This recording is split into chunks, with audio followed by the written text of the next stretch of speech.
ಪದ್ಯವನ್ನ ಆಯ್ಕೆ ಮಾಡಿಕೊಂಡಾಗ ಕಾವ್ಯ ಗಾಯನನೇ ಸೂಕ್ತ. ಆದರೂ ತಾವೆಲ್ಲರೂ ಇದನ್ನ ಕೇಳಿದಿರಿ. ಅಚ್ಚೇವು ಕನ್ನಡದ ದೀಪ. ಕಾವ್ಯದ ಶೀರ್ಷಿಕೆ ಅಚ್ಚೇವು ಕನ್ನಡದ ದೀಪ. ಅಚ್ಚೇವು ಕನ್ನಡದ ದೀಪ ಕರುನಾಡ ದೀಪ ಸಿರಿನುಡಿಯ ದೀಪ. ಕರುನಾಡ ದೀಪ ಸಿರಿನುಡಿಯ ದೀಪ ಒಲವೆತ್ತಿ ತೋರುವ ದೀಪ ಅಚ್ಚೇವು ಕನ್ನಡದ ದೀಪ.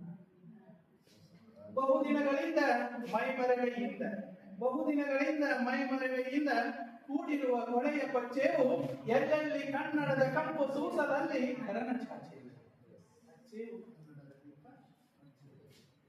ನಡುನಾಡೆ ಇರಲಿ ಗಡಿನಾಡೆ ಇರಲಿ ಕನ್ನಡದ ಕಳೆಯ ಕೆಚ್ಚೇವು ಮರದೇವ ಮರವ ತೆರೆದೇವ ಮರವ ಎರದೇವ ಒಲವ ಹಿಡಿ ನೆನಪ ನರ ನರವನೆಲ್ಲ ಹುರಿಗೊಳಿಸಿ ಹೊಸೆದು ಹಚ್ಚೇವು ಕನ್ನಡದ ದೀಪ. ಅಚ್ಚೇವು ಕನ್ನಡದ ದೀಪ ಕರುನಾಡ ದೀಪ ಸಿರಿನುಡಿಯ ದೀಪ ಒಲವೆತ್ತಿ ತೋರುವ